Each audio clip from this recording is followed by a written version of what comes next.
Hello दोस्तों, आप सभी का फिर से हमारे यूट्यूब चैनल में स्वागत है। आज हम लोग डिस्कस करने वाले हैं सब्जेक्ट मिडवाइफरी।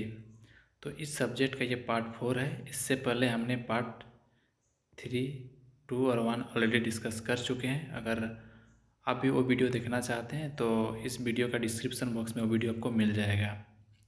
अगर आप भी गवर्नमेंट एग्ज़ाम की तैयारी कर रहे हैं जैसे कि Jharkhand ANM, Bihar ANM, UP ANM, Rajasthan ANM, तो ये वीडियो आपके एग्ज़ाम के लिए बहुत महत्वपूर्ण है। और ये जो क्वेश्चन है ये इस मिडवाइफरी चैप्टर का है, बहुत महत्वपूर्ण क्वेश्चन है। तो अगर आप अपना तैयारी में इम्प्रूवमेंट लाना चाहते हैं और चाहते हैं कि ज़्यादा से ज़्यादा क्वेश्चन आप सही से अटेम्प्ट करें तो ये वीडियो को पूरा देखें और अपने तैयारी में बेस्ट कर दें। तो चलिए शुरू करते हैं 90 नंबर से। बच्चे का सामान्य तापमान क्या है? What is the normal body temperature of a child? 95 से 97 डिग्री फ़ारेनहाइट, 97 से 99 डिग्री फ़ारेनहाइट, या 99 से 101 डिग्री फ़ारेनहाइट, या फिर 101 से 103 डिग्री फ़ारेनहाइट। तो बच्चे का सामान्य तापमान क्या होता है? ये होता है 97 से 99 डिग्री फ़ारेनहाइट। अब आते हैं 91 नंबर। निम्नलिखित में से कौन सा संक्रमण नहीं है? Which of the following is not an infection? खसरा, मलेरिया, टाइफाइड या एनीमिया? जो ये 4 ऑप्शन दिया है इनमें से कौन सा एक इन्फेक्शन नहीं है, मतलब संक्रमण नहीं है? तो इसका उत्तर होगा एनीमिया। अब आते हैं 92 नंबर। बच्चे के आहार में ठोस खाद्य पदार्थ कब सम्मिलित किया जाने चाहिए? When should solid food be introduced into a child diet? 1 महीने पर, 4 महीने पर, 6 महीने पर या 1 वर्ष पर? तो जो बच्चे का आहार होता है उसमें सॉलिड फूड कब दिया जाता है, कब इंट्रोड्यूस किया जाता है? 1 महीने में, 4 महीने में, 6 महीने पर या 1 वर्ष पर? इसका उत्तर होगा 6 महीने यानी 6 मंथ। 93 नंबर। प्रसव पीड़ा पर नियंत्रण करने का मुख्य उपाय क्या है? What is the main method to control labour pain? जो लेबर पेन होता है उसको कंट्रोल करने का सबसे मेन उपाय क्या है? एनेस्थीसिया देना, दर्द निवारक देना, श्वसन तकनीक या फिर मानसिक प्रशिक्षण? तो इसका उत्तर होगा श्वसन तकनीक यानी ब्रीदिंग टेक्निक। पता है 94 नंबर। प्रसव पीड़ा के लिए सामान्यतः कौन सी पहली एंटीकोलिनर्जिक दवा दी जाती है? Which of the following anticholinergic drug generally given during labour pain? जब लेबर पेन होता है तो इनमें से कौन सा जो एंटीकोलिनर्जिक दवा है वो सबसे पहले दी जाती है? एट्रोपिन, क्लोरपर्माजिन, फेनोबार्बिटन या एस्पिरिन? तो इसका उत्तर होगा एट्रोपिन। ओके। अब आते हैं 95 नंबर। छुट्टी करने वाले नर्सिंग स्टाफ के लिए अनुमोदन किससे प्राप्त किया जाता है? From हुच does the nursing staff obtain approval for leave? From head nurse, from medical superintendent, from chief nursing officer या फ्रॉम डॉक्टर? तो लीव के अप्रूवल के लिए जो नर्सिंग स्टाफ है उसको किससे वो अनुमोदन लेती है ना? किससे अप्रूवल लेती है? तो इससे होगा हेड नर्स से, फ्रॉम हेड नर्स। 96 नंबर। मातृत्व और शिशु स्वास्थ्य में सामुदायिक स्वास्थ्य नर्सिंग का कार्य क्या है? What is the function of community health nursing in maternal and child health? जो कम्युनिटी हेल्थ नर्सिंग है उसका फंक्शन क्या होता है? कब? मैटरनल और चाइल्ड हेल्थ में। स्वास्थ्य शिक्षा देना, टीकाकरण करना, मातृ मृत्यु दर कम करना या उपरोक्त सभी? तो इसका उत्तर होगा उपरोक्त सभी। क्या क्या है? Provide health education, administration immunisation या फिर रिड्यूस मैटरनल मोर्टेलिटी। ये तीनों जो है क्या है? मातृ और शिशु स्वास्थ्य समुदाय स्वास्थ्य नर्सिंग का कार्य है। 97 नंबर। मुख के फफूंद संक्रमण थ्रस का कारण क्या है? What is the cause of oral thrush infection? Bacteria, virus, कवक या परजीवी? तो इसका उत्तर होगा कवक यानी फंगस। 98 नंबर। नवजात में श्वास के लिए प्रथम उत्तरदायी क्रिया क्या है? What is the first responsible for respiration in newborn? मस्तिष्क उत्तेजना, फेफड़ों में ऑक्सीजन प्रवेश, नाभि नाड़ी का कटना, वायुमंडलीय तापमान में परिवर्तन? तो इसका उत्तर होगा वायुमंडलीय तापमान में परिवर्तन, change in atmospheric temperature. 99 number.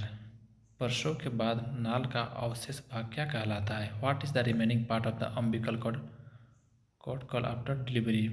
Stump, mucus, membrane या कॉर्ड? तो इसका उत्तर होगा स्टम्प। 100 नंबर। नवजात के लिए स्तनपान का मुख्य लाभ क्या है? What is the main benefit of breast feeding for a newborn? प्रतिरोधक शक्ति बढ़ाना, मोटापा बढ़ाना, संक्रमण फैलाना या नींद बढ़ाना? जो नवजात को स्तनपान कराया जाता है उसका मुख्य लाभ क्या होता है? वो होता है इंक्रीज इम्यूनिटी, यानी प्रतिरोधक शक्ति को बढ़ाना। अब आते हैं 101 नंबर।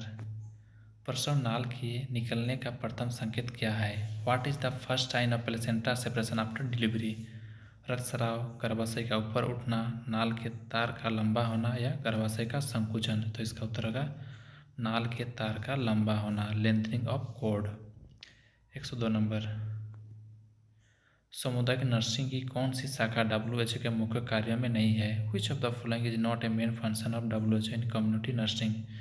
स्वास्थ्य सेवाओं को प्रोत्साहित करना, अंतर्राष्ट्रीय योग नियंत्रण, टीकाकरण अभियान या बच्चों, वृद्धों एवं असहयोगी सहायता? तो इसका उत्तर होगा बच्चों, वृद्धों एवं असहयोगी सहायता, helping children, elderly and helpless. 103 number. नवजात शिशु की मृत्यु का सर्वाधिक सामान्य कारण क्या है? What is the main common cause of neonatal death? श्वसन, श्वासारोधक, अपवसन, मलेरिया, अतिसार? तो इसका उत्तर होगा श्वासावरोध, यानी एस्पाइसिया नियोनेटम, एपेक्सिया नियोनेट्रम। ओके। अब आते हैं 104 नंबर। मातृ मृत्यु दर घटाने में नर्स की मुख्य भूमिका क्या है? What is the main role of nurse in reducing maternal mortality rate? समय पर प्रसव करवाना, सुरक्षित प्रसवोत्तर देखभाल करना, महिलाओं को दवा देना या रिपोर्ट तैयार करना? तो इसका उत्तर का सुरक्षित प्रसवोत्तर देखभाल करना, provide safe delivery and postnatal care. 105 number. मातृ मृत्यु का मुख्य कारण क्या है? What is the main cause of maternal death? रक्तस्राव, संक्रमण, प्रसव ज्वर या उपरोक्त सभी? तो इसका उत्तर का उपरोक्त सभी, all of the above. Haemorrhage हो सकता है, इन्फेक्शन हो सकता है, पर्पुरल फीवर हो सकता है। ओके। अब आते हैं 106 number. RCH reproductive and child health कार्यक्रम का मुख्य उद्देश्य क्या है? What is the main objective of RCH programme? मातृ एवं शिशु मृत्यु दर कम करना, प्रसव को कठिन बनाना, जनसंख्या वृद्धि करना या बाल विवाह को प्रोत्साहित करना? तो इसका उत्तर का मातृ एवं शिशु मृत्यु दर कम करना, to reduce maternal and child mortality rate. अब आते हैं 107 नंबर। टेटनस टॉक्साइड का उपयोग किस हेतु किया जाता है? What is the tetanus toxoid use for? TB की रोकथाम, हैजा की रोकथाम, टिटनेस की रोकथाम या मलेरिया की रोकथाम? तो इसका उत्तर होगा टिटनेस की रोकथाम। अब आते हैं 108 नंबर। उच्च जोखिम गर्भावस्था को क्या परिभाषित करता है? What define a high risk pregnancy? 30 वर्ष से अधिक आयु की महिला, 18 वर्ष से कम या 35 वर्ष से अधिक आयु की महिला, एकाधिकार गर्भाधारण या बी और सी दोनों? तो इसका उत्तर होगा बी और सी दोनों, बोथ बी एंड सी, यानी 18 वर्ष से कम या 35 वर्ष अधिक आयु की महिला या फिर एकाधिक गर्भाधारण। ये क्या होता है? उच्च जोखिम गर्भावस्था को परिभाषित करता है। 109 नंबर। गर्भवती महिला में कौन सी स्थिति गर्भावस्था जोखिम स्थिति मानी जाती है? Which condition in A pregnant women considered a high risk pregnancy? Anaemia, उच्च रक्तचाप, मधुमेह या ऑल ऑफ दिस? इन्हें उपरोक्त सभी। तो इसका उत्तर होगा ऑल ऑफ दिस, उपरोक्त सभी। 110 नंबर। कौन सी मातृ स्वास्थ्य स्थिति गर्भवती महिलाओं को प्रभावित करती है? Which maternal health condition affect pregnant women? उच्च रक्तचाप, मधुमेह, हृदय रोग या उपरोक्त सभी? तो इसका उत्तर होगा उपरोक्त सभी। 111 नंबर। गर्भवती महिला की निगरानी के लिए सबसे अच्छा आवश्यक जांच कौन सी है? Which is the most essential test for monitoring a pregnant women? रक्तचाप की जांच, रक्त परीक्षण, मूत्र परीक्षण या ऑल ऑफ? तो इसका उत्तर होगा ऑल ऑफ द अबव, उपरोक्त सभी। 112 नंबर। पहली गर्भावस्था के लिए एंटीनेटल जांच की अनुशंसित संख्या क्या है? What is the recommended number of antenatal check of for first pregnancy, कम से कम 3 बार, 2 बार, 1 बार या 5 बार। तो इसका उत्तर कम से कम 3 बार। 113 नंबर, प्रसव के दौरान महिला की सामान्य स्थिति क्या होती है? What is the usual position of women during delivery? पीठ के बल लेटना, पेट के बल लेटना, खड़े रहना, बैठी स्थिति। तो इसका उत्तर होगा पीठ के बल लेटना, lying on the back. 114 number, गर्भवती महिलाओं को आयरन व फोलिक एसिड की गोलियां कब दी जाती है? When should iron and folic acid tablet are given to a pregnant women? गर्भावस्था के आरंभ से, दूसरे तिमाही से, प्रसव के बाद, या केवल यदि एनीमिया हो। तो इसका उत्तर होगा दूसरे तिमाही से, फ्रॉम सेकंड ट्राइमेस्टर। 115 नंबर, गर्भवती महिला के लिए संतुलित आहार का क्या महत्व है? What is the importance of balanced diet for a pregnant women? भ्रूण के विकास में सहायता करता है, मातृ स्वास्थ्य को बनाए रखता है, एनीमिया से बचाव करता है, या उपरोक्त सभी। तो इसका उत्तर का उपरोक्त सभी ऑल होता है अब।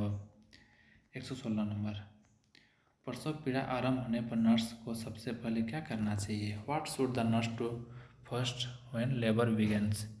प्रसव की प्रगति का निरीक्षण करना, डॉक्टर को सूचित करना, प्रसूता को तैयार करना, या गर्भाशय संकोचन और फेटल हार्ट रेट देखना। तो इसका उत्तर होगा गर्भाशय संकोचन और फेटल हार्ट रेट देखना। Check uterine contraction and fetal heart rate. अगर अभी तक आपने चैनल को सब्सक्राइब नहीं किया, सब्सक्राइब करें, और आपको अगर वीडियो अच्छा लग रहा है तो प्लीज़ लाइक करें।